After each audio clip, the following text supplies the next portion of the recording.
Come on, buddy. I believe you. Come up here. All right. Get in line. Mom, do you want David? You got a couple things to read for me, Kitty. We're not going around, so I guess okay, so I'm going to be the first memory. I have a couple of things. I have a whole lifetime of good memories, but in the last few days, it was kind of funny. And we got on hospice on a Monday morning, and different people from hospice came and introduced themselves, and probably the shyest, most introverted one there. He wanted to tell a story, and he got it kind of mixed up. So he's talking about David in the Bible, and he's talking about when David was dying, and somehow he threw in that somebody came to play the harp, because we found out that we could have a harpist come with hospice. Who knew, right? Never got that chance, but so his story was that he forgot that David played the harp for Saul, but he said that somebody played the harp for him when he's dying. But the main point was that they also found him a young, pretty virgin to lay with him to keep him warm. And the lady didn't really know the story. She's like, okay, I don't think we do that. So, yeah, that was a serious story. Okay.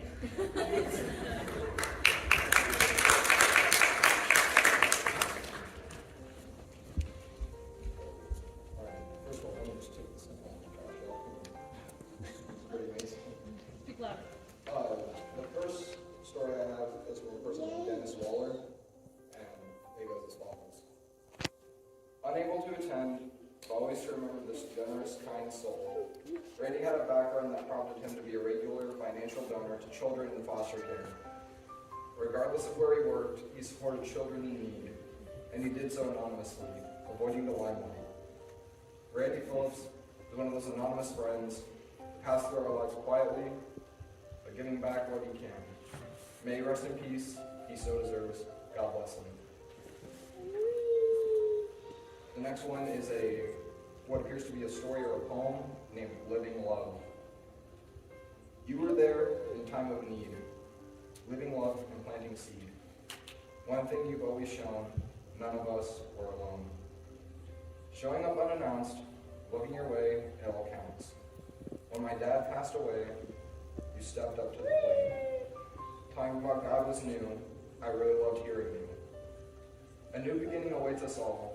You chose Jesus Christ and did not stall. The same I hope and pray for all those here today.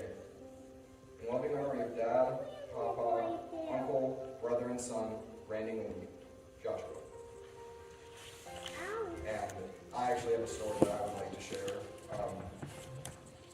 So around, I'd say a good 4 or 5 years ago, my Papa Randy decided to take me and my brothers to a Mariners game in Seattle.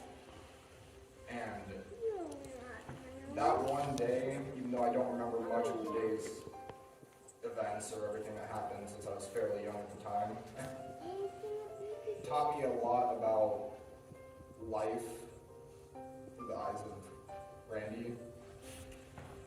Like a lot of the stories that have been presented beforehand at this memorial, it was clear that he wasn't doing things for fame, for honor.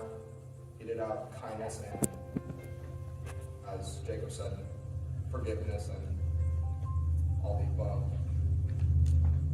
I was able to learn what it was like to be out and be able to explore, be out to do things, and have experiences that usually are once-in-a-lifetime things. Besides that, I don't think I've ever been to Seattle or been able to see a Mariners game or see all this stuff that I was able to see on that day. And the fact that he did it strictly out of the kindness of his heart, and took me in as a stepson, a step-grandson, and made me took me in as a real grandson. I very much appreciate it to this day. And I remember night right before he was about to pass away, I was super content, and